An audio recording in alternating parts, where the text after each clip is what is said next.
Hey guys, I just watched Alabama's Ghost. Sort of. Don't know what the hell I watched. This movie actually starts out with a song about Alabama's Ghost, and once you hear it, it's hard to get that song out of your head. This movie's about a guy who, I guess he was a janitor, and he found these old clothes that belonged to a magician, and when he puts these clothes on, he has the powers of that magician. And the guy's name actually is Alabama.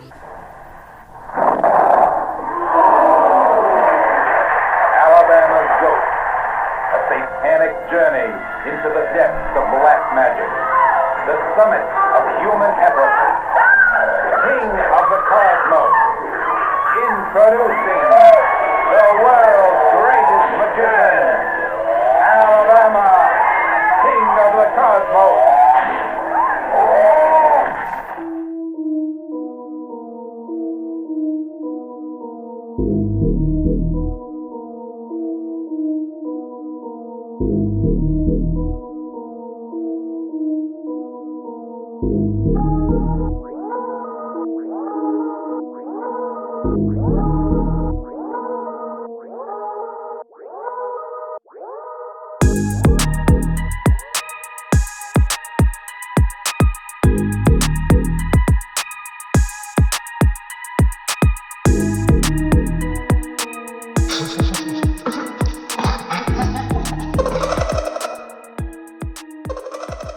First he's having fun doing these magic trips and he becomes extremely successful, at which point the ghost appears to him and tells him, hey, you better stop putting on my clothes and doing tricks with my stuff, because A, the ghost is racist, and B, he just wants him to stop. The rest of the movie is very what the fuck. Like, things just happen just to happen, and there's an elephant. I do like his first response when he does encounter the ghost. He jumps out the second story window and he runs down the block yelling, "Mama, Daddy, Mama, Daddy, Mama, Daddy."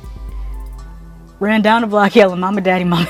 I thought that was the funniest thing that I've seen in this entire movie. The fact that he jumped out the second story window, that's pretty realistic. Another funny thing about it was his mother is played by a woman who looks basically the exact same age as him. Like, I'm looking at this woman like, did you have him at 2 years old? And what they had the nerve to do is they just sprayed her hair with that Halloween spray that you spray to make your hair look like you have gray hair. They really did that and put her in this movie. There's a lot of unusual camera shots in this movie. Some shots were really close for no reason. Some shots were tilted. I could tell they were trying to be really creative and they were trying to kind of make it feel a little bit psychedelic, but I felt bored by it. It was sad to say. Usually I like things that are really weird, but this I didn't find to be as entertaining. Maybe I should have started drinking and then watched it. This is one of those movies that's probably better the more alcohol you consume while watching it. Anyways, check out Alabama's Ghost for yourself. I watched it on YouTube. I'll put the link in the description. It's been up for a couple years, so I suppose it's alright for it to be out. If you've seen Alabama's Ghost, let me know what you thought of it. Do you like the weirdness of it? Did you not like the weirdness of it? Let me know in the comments. Alabama's Ghost.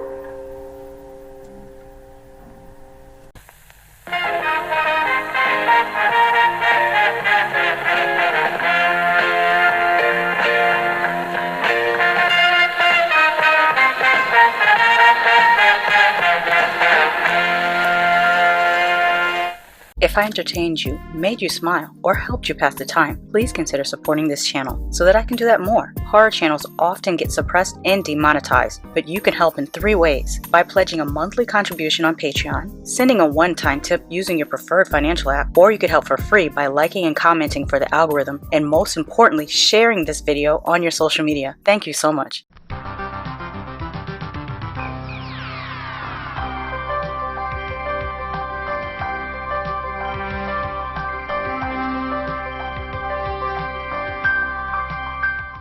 Hey guys, I just watched Abby, which is becoming one of my favorite black horror movies. This is about my second or third. No, this is my third time watching Abby. And it gets better every time I watch it. I love when she becomes possessed and starts talking all the crap that she talks. This movie. This was Abby. This was Abby. A woman loved and in love until that night when something evil came looking for a soul to possess. Was this Abby? Now the fun starts. Grab her! Hold her! Hear me, demon. Leave this woman's body!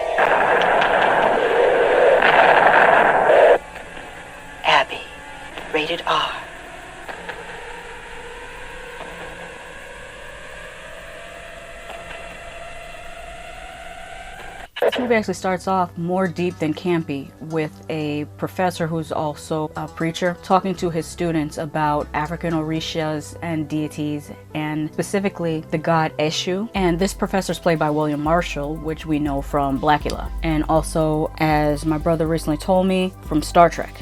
The students wish him well on his archaeological sabbatical in Nigeria. His son is also a pastor and has a wife, and they're moving into a new home. It's his wife, Abby, who eventually becomes possessed, and of course he has to call on help from his father with the whole situation. In this movie, the steps go kind of fast from infestation to possession. Some movies, they take a while to show little things going wrong in the home before the person fully becomes possessed, but in this, I think she becomes possessed within like the first 20 minutes of the movie. Despite it happening so early, there definitely is enough character developed for you to care about Abby. The effects are pretty decent. There is a vomit effect that goes as well as any other vomit effect. There's some effects of things moving around a room, doors slamming by themselves, those type of haunted house possession films effects that are done just as well in this movie as were done in Poltergeist or The Conjuring, in my opinion. There isn't a lot of gore in this movie, but what little they do, they sell pretty well. There's an effect of cutting an arm that looks pretty real, except for the coloring of the skin was just slightly off, but it was still well done. There's the effect of a quick glimpse of the demon's face, which is, the effect itself is good, but the design of the demon's face is just comme ci comme ça. Abby's possessed look was pretty good, I think because of the subtlety of it. I feel like it's scarier when you just change little minute things, like changing the size of the irises in the eye. That always looks a little bit freaky when they're just the wrong size. Also, the coloring of the eyes, when it's a non-natural looking color to the eyes, that is creepier than doing a full-on, let me make you look like a demon thing. Another great touch was her teeth. There was a small change in how her teeth looked. Her demonic voice, though, it kept on reminding me of Freddy Krueger, and although I know this movie came out more than a decade before Nightmare on Elm Street, having seen Nightmare on Elm Street first before seeing Abby, I kept on hearing Freddy Krueger's voice, and that kind of made it less scary. Abby's possession, though, is off the chain. There's a scene where her husband comes in the room and he's all excited. He thinks he's gonna get some tonight, and she promptly kicks him in the dick. And I was just like, every time it happens, I laugh. And I know it's not funny, but it is funny, but it's not funny, but it is funny. Also, the Bible study that she hosted was funny as hell. And when I mean funny, I mean the things that she says. If you've seen The Exorcist, you know how The Exorcist and the Demon says a lot of off-the-wall stuff. And Abby does the same thing. Like, demons like to talk shit. Was this Abby? I'm gonna take old Long George upstairs and fuck the shit out of him. Just so you know, demons will say some crazy shit because they're demons. The soundtrack was minimal, but I enjoyed it. There was some, funky 70s music, especially in the bar scenes when Abby went to the bars.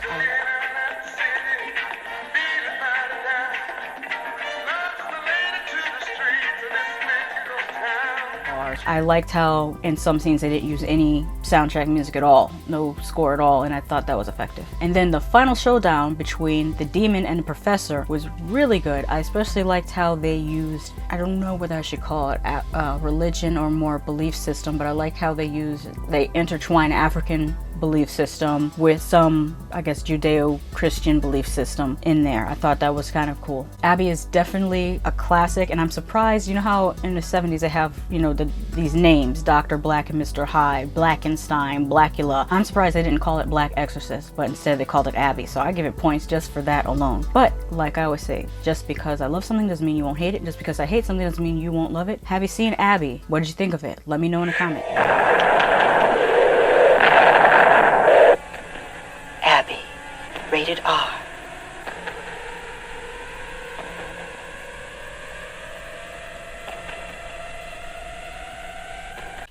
Special thank you to my patrons. If you are new here, welcome to my channel. Feel free to like, comment, and subscribe. Reminder to new and returning Latchkey kids, don't forget to follow me on your preferred social media platform and check the community tab on YouTube for some fun extras.